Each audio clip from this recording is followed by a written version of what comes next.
Hello বন্ধুরা, কেমন আছো সবাই? ইনশাআল্লাহ সবাই ভালো আছো। যেখান থেকে আমরা আগের এপিসোড শেষ হয়ে গেছে সেখান থেকে আমরা এই এপিসোড শুরু করি। সবাই বেশি কথা না বলে আমি ভিডিওটা শুরু করি। মধ্যে চলে গেছে মানে তার কাছে কাল্টিভেশন আছে ঠিকই, কিন্তু সে সেটা ব্যবহার করতে পারছে না। সেমনভাবে সম্পূর্ণভাবে অপরলেম থেকে জোর করে বের হওয়ার শাস্তি হিসেবে হয়েছে এটা। তা দ্রুত কোনো উপায় বের করতে হবে যাতে সে তার সেই লুকানো শক্তি আবার কাল্টিভেশনের মাধ্যমে ফিরে আসতে পারে। না হলে সে 3000 বছরের এম্পায়ার থাকা স্তরে সে একেবারে সাধারণ কাল্টিভেশন হয়ে যাবে। এরপর ক্লান লিডার কেনিয়ানকে মলের ভিতরে নিয়ে আসে এবং বলে, 3 বছর আগে যখন তুমি কাল্টিভেশন করতে বের হয়েছিলে আর ফিরে আসছো না, তখন আমরা আশা ছেড়ে দিয়েছিলাম, কিন্তু তোমার আবার দেখে খুব ভালো লাগছে। এটা শুনে কেনিয়ান বুঝতে পারে যে অপারলেম 3000 বছর এখানে মাত্র 3 বছরের সমান। আমি যেমনটা বললাম তোমাদের।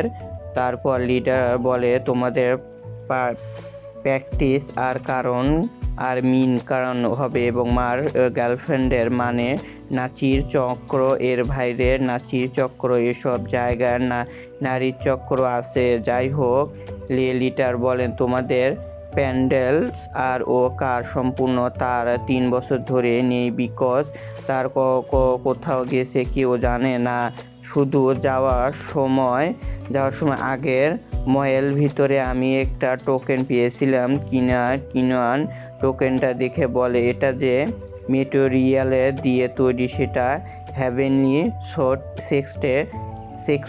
সেক্টর লোকেরা ব্যবহার করে, কারণ হ্যাভেনলি সোটেরা স্বর্গের টোকেন। এর মানে তার পরিবার আর ক্লান এখন হ্যাভেনলি সোডার এস্কেট আছে, তাকেও তার বাঁচাতে যেতে হবে। গ্র্যান্ড লিডার বলে, তুমি জানো হ্যাভেনলি সোয়াট কতটা বিপজ্জনক? পুরো স্টার কাল্টিভেশন অনেক স্ট্রং আছে, কিন্তু তাদের মধ্যে সবচেয়ে শক্তিশালী হচ্ছে হ্যাভেনলি সোয়াট স্ট্রং।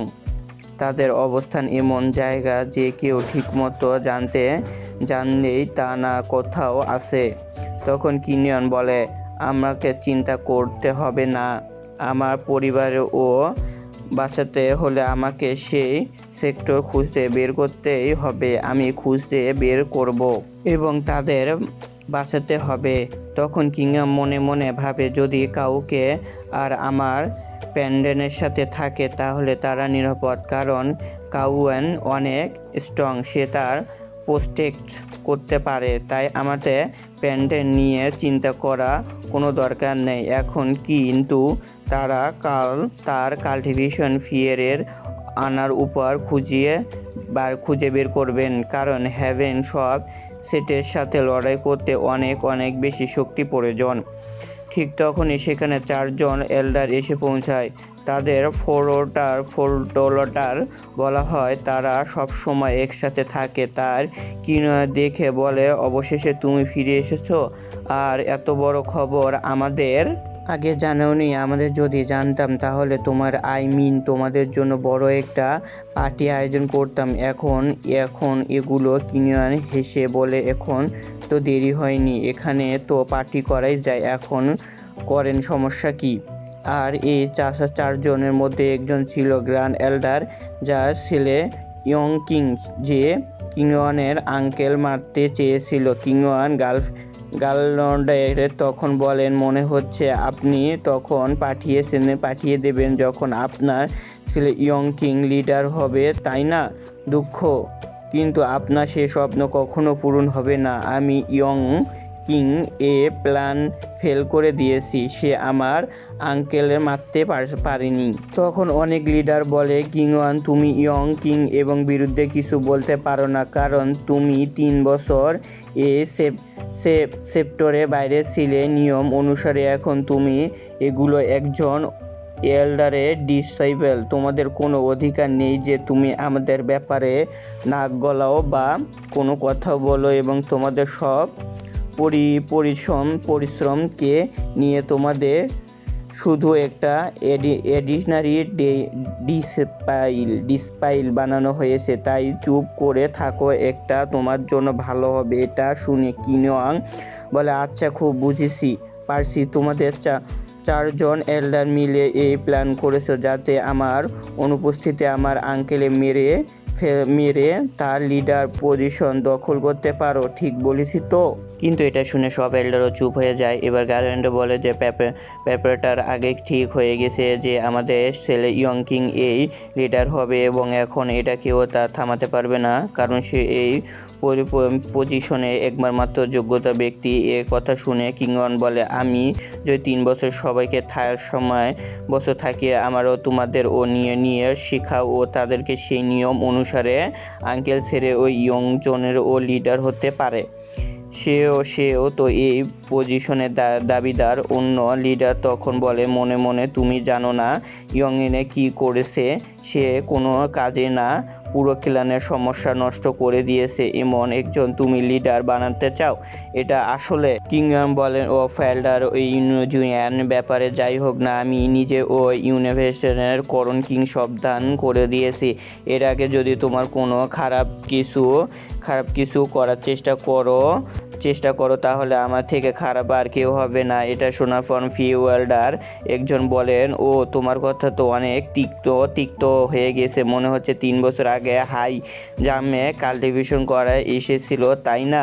কিংয়ন তখন নিজে কাল্টিভেশন এবং করতে যায়, কিন্তু সে হয়তো ভুলে গেছে যে বেলুনের ভিতরে যতই হাওয়া থাক না, সমস্যা একই ফোটে হলে সে ফুলে ভেতরে থেকে সব হাওয়া বাইরে আসে, যা ঠিক তেমনি যতই 3000 বছর কাল্টিভেশন করো না কেন, এখন তো আবার তারও কোনো কাল্টিভেশন ছিল না, ফলে সে ঠিক মতো কোনো পাওয়ার ব্যবহার করতে পারছিল না। এটা দেখে সব এল্ডাররা তাকে নিয়ে হাসাহাসি করা শুরু করে, এবং গ্র্যান্ড এল্ডার বলে, 3 বছর আগে যখন তুমি কাল্টিভেশন করতে গিয়েছিলে তখন তুমি আমাদের ক্লানের নাম্বার 1 কাল্টিভেশন জিনিয়াস ছিলে, কিন্তু এখন 3 বছর পরে ফিরে এসে তোমার কাল্টিভেশন কোথায় গেল? তুমি আগে থেকেও তো দুর্বল হয়ে গেছো দেখছি।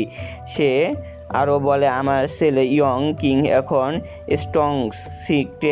স্ট্রং আছে, আর সে এখন আমাদের ক্লানের সবচেয়ে শক্তিশালী কাল্টিভেশন, তাই সে পরবর্তী লিডার হবে। 1 মাসের পর আমাদের ক্লানে কম্পিটিশন হবে, যেখানে তুমি অংশগ্রহণ করবে। তোমাদের প্রতিদ্বন্দ্বী হবে আমার ছেলে ইয়ং কিং। তোমাদের মতো যে জিতবে সে হবে পরবর্তী লিডার। সাহস থাকে এই চ্যালেঞ্জ গ্রহণ করো। এ কথা শুনে ইয়ং বলেন, হ্যাঁ আমি রাজি। মাঝে অনেক বেশি সময় হয়ে যাবে যে আমার জন্য, তুমি 7 দিন তাও এটা আমার জন্য যথেষ্ট। তোমার 7 দিনের মধ্যে ইয়ং কিং এই ফিউনারেন্সে প্রতিষ্ঠিত রাখো, কারণ সপ্তাহ দিনে সে মারা যেত এবং তোমাদের তার জানাজা করতে হবে তো, আর আমি নিজে তাকে মারবো। এই কথা শুনে গ্র্যান্ড এল্ডার বলে, ঠিক আছে, 7 দিন পরে দেখা হবে, তখন বোঝা যাবে যে তোমার কত যেন বড় ও তোমার কাল্টিভেশন আর শক্তি ততটা বড় কি না।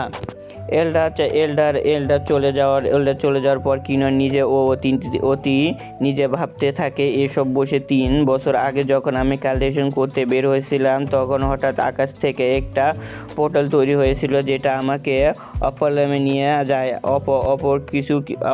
খুব খুশি ছিলাম, কারণ সেখানে গিয়ে দূরত্ব নিজের কাল্টিভেশন বাড়াতে পারতাম, কিন্তু আপার ল্যাম্প থেকে নিচে এসে বুঝতে পারি যে এটা কতটা বিপজ্জনক জায়গা। সেখানে বেশিরভাগ ইমমর্টাল থাকে, যাদের ফাইন আর কাল্টিভেশন চ্যালেঞ্জ মডেলের তুলনায় 1000 গুণ বেশি কঠিন।